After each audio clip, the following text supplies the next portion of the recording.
come for a very interesting topic. This is artificial intelligence and technology. Mr. Zack Klima, founder and CEO of WaitTime, an innovative technological company, is here with us, and he will talk about the topic of crowd management in sports. Mr. Klima, the floor is all yours. Great, thank you very much. Thanks for having me. Very pleased to be here right now. And, obviously with the COVID world that we live in, priorities have shifted quite a lot. And one of those priorities is crowd intelligence when it comes to an arena or a stadium or a smart district, etc. And what was once seen when I first started WaitTime, what was once seen as a nice to have is now gearing towards and transitioning into a need to have. And so when COVID hit, WaitTime's value was very much so augmented across the sports industry. So what we're seeing here is we are now a resurgence technology, a comeback technology to help reopen buildings safely across the world. So I want to share my screen here and show you exactly how this works. So what we've done in the sports industry is we've developed a number of patented algorithms, 4 patented algorithms that we've developed that track and record the movement analysis of people in real time, anonymously. And so whether it be a concession line or a restroom line or a retail line, or even an entry gate into a sports venue, we can, with our patented, we're the only company in the world, we're the leader in crowd intelligence, and we have patented algorithms that monitor these different environments in real time. And out there in the industry, a lot of people talk about AI, artificial intelligence, these buzzwords, but people don't necessarily understand it. They can't see it because it's invisible.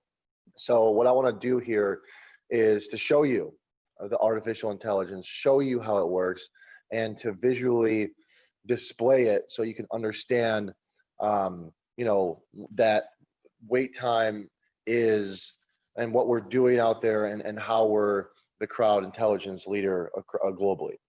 So the first thing that you see on the screen here is what we call our queuing algorithm.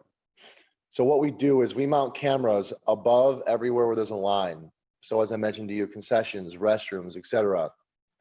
And so what we do is we mount cameras above the line, and we're tracking each individual person, not their Bluetooth, their cell phone, their Wi-Fi. That's all very remedial technology, very inaccurate. What we're doing is we are tracking the actual human body. So the head, the shoulders, the arms, and this is what you see on the screen here.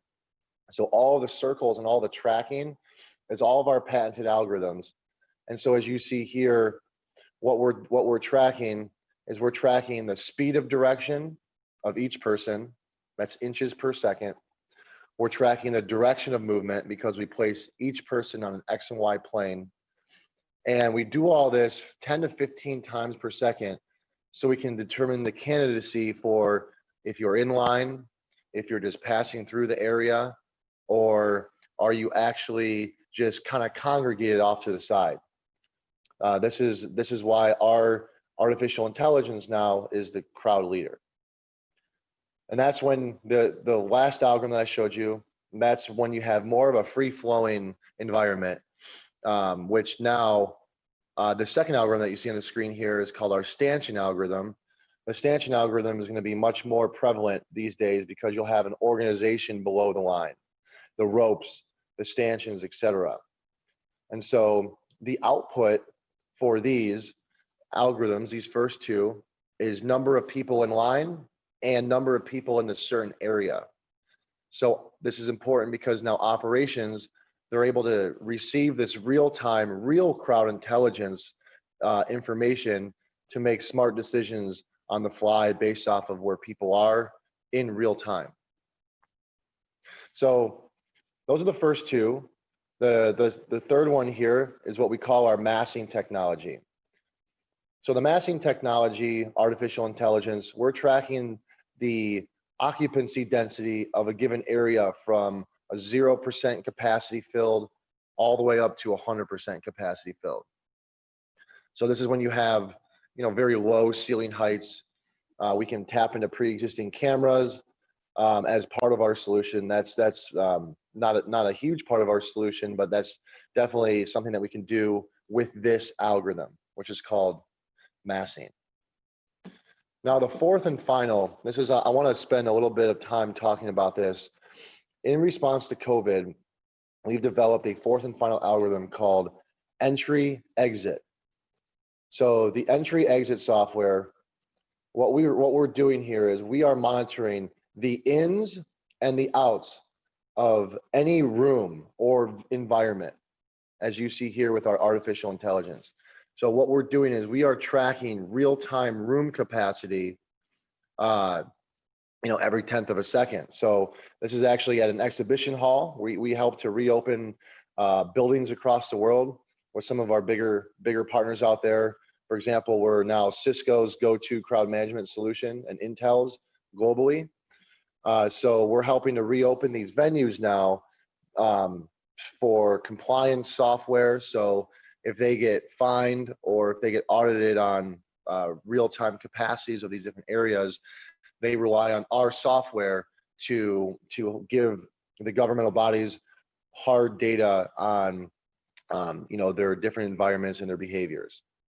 So this entry exit algorithm is probably one of the most impactful right now when it comes to our solution, because every building out there, whether it be in Detroit, Michigan, or Athens, Greece, it has to be monitored with real-time capacity.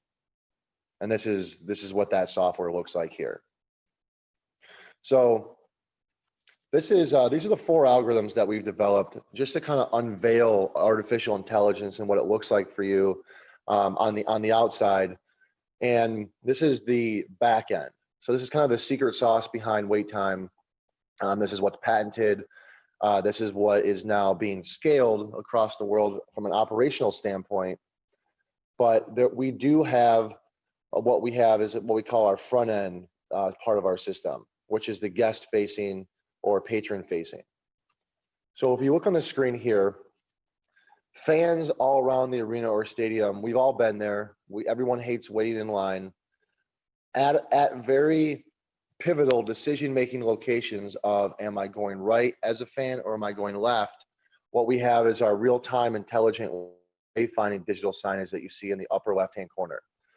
So what this is, these are 65-inch and above screens. These are TVs that we mount at those decision-making locations, and driven by our back-end artificial intelligence that I just showed you, these boards will show you concessions to the right and to the left, and restrooms to the right and to the left, and what the wait times are in that green, yellow, red spectrum bar analysis. That's all being fed by our back-end AI. So what we've done is we've created a first-in-the-world interior and exterior environment traffic system for people. And now in the light of COVID, this is transformed into a health and safety system. So knowing where to go and having operations know where people are going and what they're doing is of the most importance out there. So this is on a digital display end, which is a really pivotal part of our front end of our system. Now, if you look on the middle of the screen here, we also integrate this technology, our technology, into the team's mobile application. So fans at their seat can scroll across the entire arena or stadium and see what the wait times are at their fingertips in real time. So as a fan, we address the biggest dissatisfier, which is waiting in line. But as time is going on, this is becoming a health and safety concern. So where you see a red line, with our system, that's a very large risk zone for people. So the narrative now is not about finding the shortest line, it's navigating the concourses safely as a fan in this light of COVID. So these are on the guest facing elements. And lastly, we have, as I mentioned to you from the showing the first four AI algorithms, is we have a very robust crowd intelligence reporting system. So this is not a report based off of Bluetooth pinging, Wi-Fi pinging, cell phone tracking, triangulation of APs in an environment. This is very detailed artificial intelligence data when it comes to actually tracking the crowd intelligence through people. So what you see here on the screen, this is a snapshot of a data report. So what it'll show you is it'll show you each area that we monitor. So line fryer, blue zone, burgers, Sierra cone, etc. And it'll show you from the start of the event to the end of the event and what the real time crowd behavior is in that area. So it'll show you doors opening. This is for a hockey arena that we do. Doors opening, ingress, puck drop, intermission 1, intermission 2. So it shows you that real-time crowd behavior, which we also take screenshots on the right-hand side of what those peak times are. So peak times are very important because why is it a peak time? Was there something that happened that you now can visually see because you have our cameras, etc. So what this does is this is a real-time, real crowd intelligence data reporting set. So operations can now make adjustments in real time based off of new COVID protocols. They can make, this is a complete behavioral report of your concourse. So you can start to see, well, the craziest thing, maybe that trash can was in the way and that caused congestion. Or where you have the longest lines, that's where we're going to start to station, Purell hand sanitation machines, etc. So knowing where people are with actual intelligence that we've developed, as I mentioned, I kind of reemphasize that, this is not Bluetooth, cell phone, or any of that cellular triangulation. This is very detailed off the body tracking. So we're able to get very detailed and accurate, and accuracy is really the key here, is accurate information based off of what crowds are actually doing, real crowd intelligence, not fake crowd intelligence. So this is a very detailed report to show you what this looks like. And so this is from an operations side on the back end, marrying that with the front end with what the guest or the fan sees, and everything working in conjunction with each other. That's why we're able to not just open arenas and stadiums safely, but this is about convention centers, malls, any large public environment that we now go into with the utmost confidence. We're able to open up these venues in with a high degree of confidence and with a high degree of accuracy and precision to know exactly what's happening inside your stadium or your arena. So at a Reader's Digest level, this is an overview of WaitTime's artificial intelligence solution. And as I mentioned to you, we are a group of entrepreneurs within the company, around 35 entrepreneurs, ranging from Jeffrey Michael Jordan, who's Michael Jordan's oldest son, to our head of technology, who is the global leader of imaging technology. He owns about half the world market. So we're constantly coming up with new use cases of our technology, further than what you just saw here on the screen. But really cool stuff that you see here, which is actually for the USTA tennis tournament. We were tracking the real-time stand capacities for general admission seating. So as you see here, this kind of crowd intelligence when it comes to a campus environment is very important because fans need to navigate to where there is open seating in general admission seating for grandstands. So as you see here, I'll zoom in here. We're using our massing technology to, because you want to find where the shortest, or not the shortest lines, but the least crowded areas are for seating because you want to be able to sit down. And so this shows you all really different cool use cases of our technology when it comes to this grandstand software that we call. And so we innovate this with our partners out there. And so we're able to provide, more granularity and detail and value, based off of things that we haven't done before, but we come up with new use cases all the time. So anyway, I'll pause there. I'll stop there. And yeah, thank you. And if you have any questions, please let me know, and I'll be happy to answer them.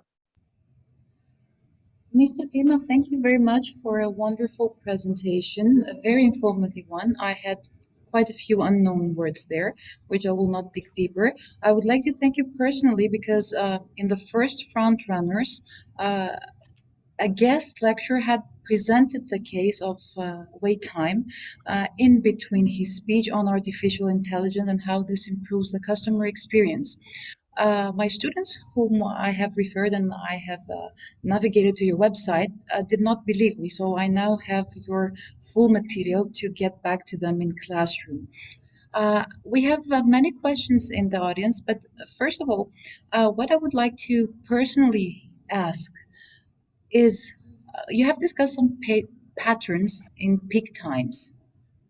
So I guess Yep. that there are some very obvious patterns in peak times, like halftime, where fans have the opportunity to visit other areas in the at the stadia. What other patterns do we see in peak times? Yeah, so that's a great question. So what we always say at Wait Time is you don't know what you don't measure. And when I first started the company, we'd get these head of technologies that have been there for 20 years, and they say, "Oh, I know my concourse better than anyone. I know how everything behaves." Kind of an old school way of thinking. And so once we got into these venues, um, well, after people got over their aversion to wait time, just because they thought it put a microscope over their operations, they were able to identify things they never even thought of. So, for example, um, when it comes to stanchions or people entering a line, this flow of this one concourse of the stadium that we're in, the majority of fans turned left as they went from the vomitories to the concourse. The majority of fans turned left, which we were able to recognize with our software. So the entrances to these lines were actually parallel with the flow of traffic. So people were getting in line without it's like a fish being caught in a net. They weren't even knowing they were in line, and then they were like, "Oh, I'm in line. I'm going to fall out of line." So our software was sending alerts to say something's wrong here. There's a lot of attrition, people falling out of line. So with that being said, that caused a huge peak time that caused a rapid spike and a rapid drop. Just as one example. Another example that I'll mention here is we work very intimately with food and beverage companies across the world, big food and beverage companies. And they did a big study in our software to say, okay, we have a long line. This is not the right time for a long line to happen because we generally know our operations. So they use our software, our dashboard to understand, okay, they're able to see on the dashboard, okay, nothing is visually wrong. So they went to the back of kitchen and realized that they were adding, this is the craziest thing, as small as this, they were adding lettuce and tomatoes on each hamburger, which that's supposed to be a special order, which was adding 13 seconds per order and per person in line who was ordering this. And that extra 13 seconds per person was causing this big backup, which ultimately caused a peak time to be identified. So from a high level all the way down to this granular low level, you're able to identify these peak times that you would have no idea about. And so they actually knew that they found out that this lettuce and tomato situation was going on for 5 months. 5 months, which sounds silly, sounds small, but that's eats up inventory, that causes unnecessary peak times. and that cuts down on your speed of service. And indeed, what a bullwhip effect the lettuce and tomato are having in terms of wait time, right? Who could imagine an exploratory way to go back to the supply chain and the logistics? We have one more question from the audience, um, wondering what is the role of infrastructure in all AI application, and of course, in your case, and whether there are ethical concerns, like, for example, breaches of privacy that should be discussed, be mentioned. Yeah, that's a great question. And we get that all the time. And so when it comes to the privacy concern, so first and foremost, we're GDPR compliant, so privacy laws, especially in the UK. What we're doing is we're looking at the tops of your heads, your shoulders, your arms. So we don't know that that's Bob and Sally. We know that that's an X and that's a Y. So we anonymize all of our tracking. We actually don't even store video. So the infrastructure component to our system is very lightweight.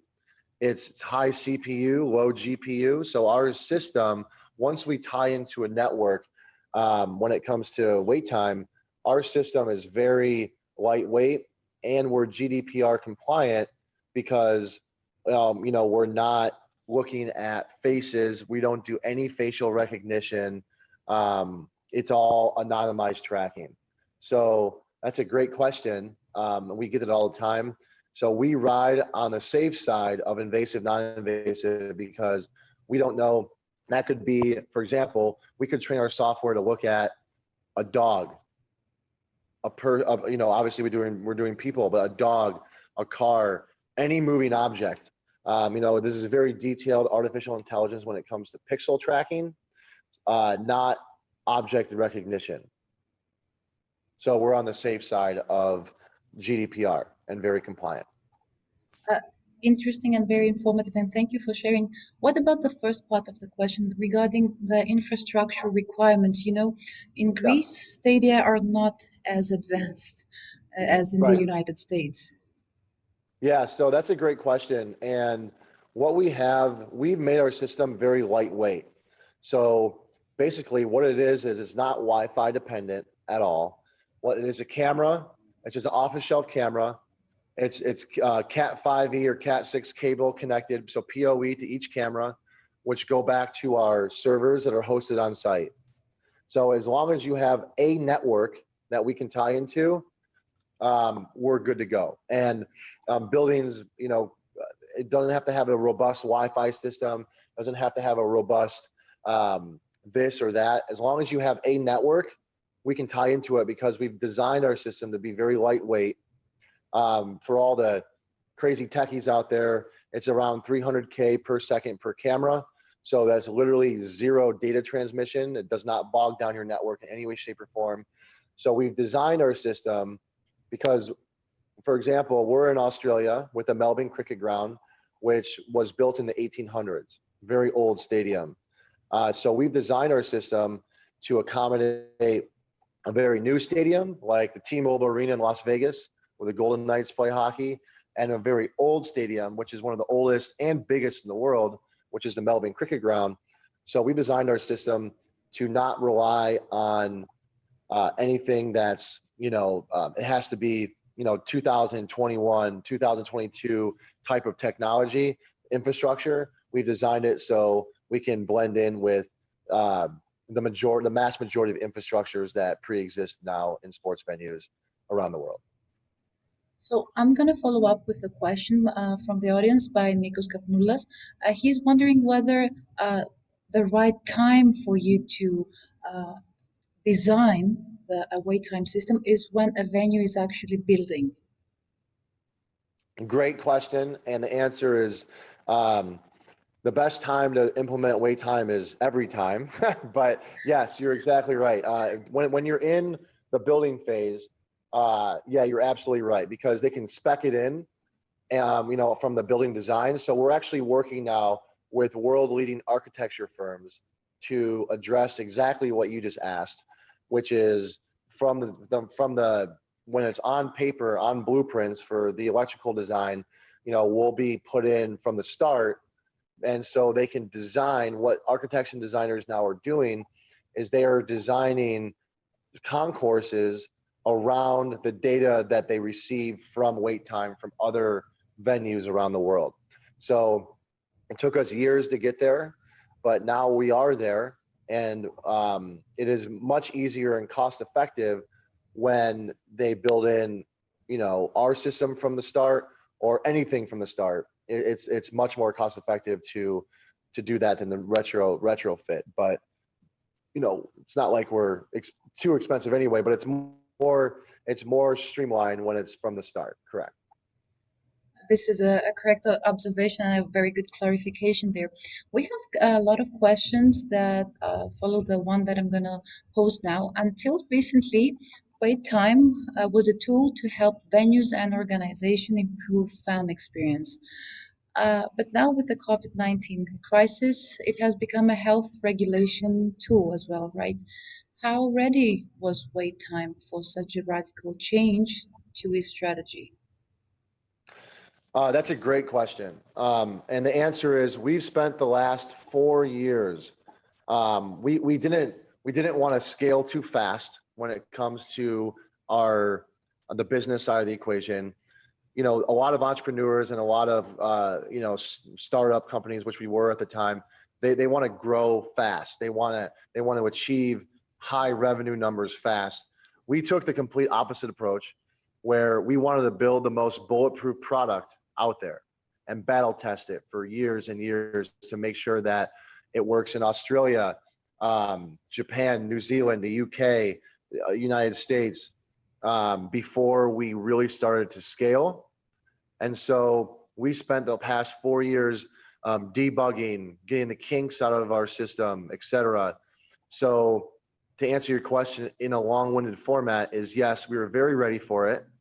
And it actually, it turned us from oh, this is a luxury item, this is a luxury thing that's only the innovators are going to adopt, like Miami Heat, et cetera, into this is a more standardized building system technology, to your point. So the answer to your question is yes, we were very ready for it. The pivoting, it wasn't necessarily a pivot of our product, because we've always been the leader in crowd intelligence solution, and even years before COVID. And so we were ready for it for a long time coming.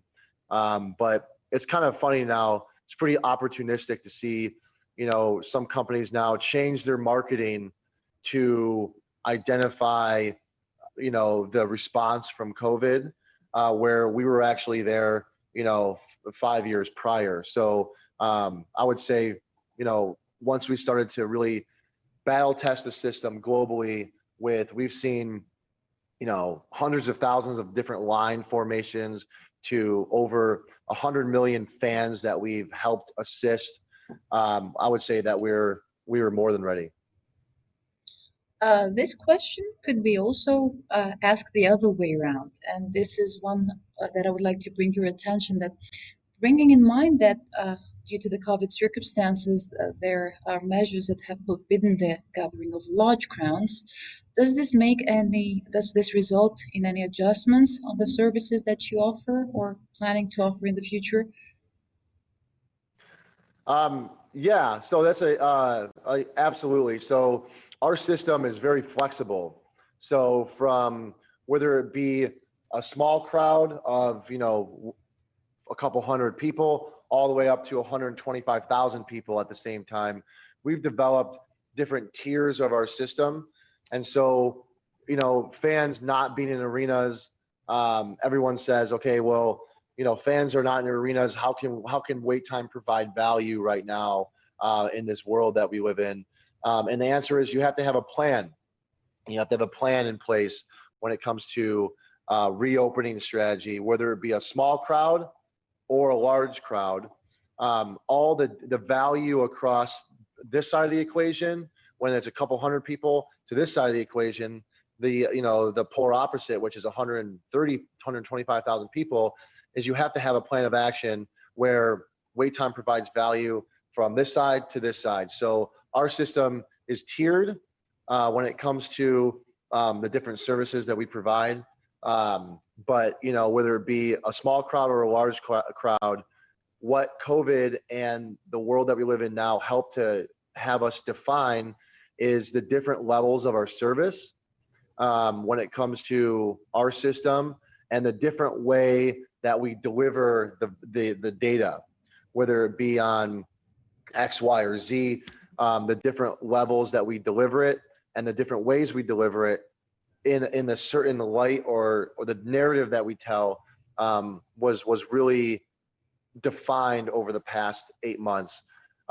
with our partners like Cisco or Intel that are helping to position us around the world. Thank you so much. It's really challenging in all terms and aspects of your business, both strategic wise, development of softwares, and so on. There is another question that has to do with software development and asking what has been the biggest challenge in developing a software that actually ensures health and safety in such demanding times? Yeah, that's a good question. So when we first started, I mean, this software is really hard to build, if I'm being honest with you. Imaging technology, when we first started, imaging and computer vision was something that processing power wasn't even um, feasible to do when it comes to our software. So we were 3 years ahead of the market. Our head of technology owns about half the world market with a technology he invented about 20 years ago in imaging. So large format printers, long story short, but he digitized the printing process. And so he and his foresight and his wherewithal, he was able to get ahead of all the concerns of processing power concerns at that point in time. So he was able to work in the future because of his expertise. And so the hardest thing is when you get into a sales situation, when you build a product, what we had to do was we had to build a team, we had to build the product, we had to battle test the product to make sure that accuracy was of the utmost, of the highest, and then build the market, and then build the partnerships. So we had to literally create this entire market of crowd intelligence, which, to your point, in terms of software development, is incredibly hard to do because once anything new, people are going to be resistant to, whether it be especially technology, but really anything. People are just naturally averse to change unless you think differently, and you're progressive. So everyone challenges, in the beginning, everyone challenged our accuracy. Are you guys accurate? Do you guys act? If you say that there's 37 people in line, is there 37 people in line? So we get a lot of naysayers in the beginning, but as time went on, and people started to really do a deep dive into the software, they started to realize, wow, this is impactful, this is accurate. And it takes a while for people to see that, but the accuracy, to answer your question, the accuracy is probably the most important challenge. And I wouldn't call it a challenge. It's actually a really good thing to have these people either challenge us or naysay us or whatever it may be. It was a really healthy thing to go through because, it just got us to prove them wrong faster. But accuracy is probably the most momentous challenge that we've had, which we were able to overcome swiftly. To be honest, I cannot even imagine how hard this could be to develop a software as accurate as you have described and thoroughly showcased during your presentation. Mr. Klima, I would like to thank you very much for your presentation. You offer very avant-garde knowledge to our attendees. It was an honor having you with us tonight. Thank you very much. Thank you very much. Thank you.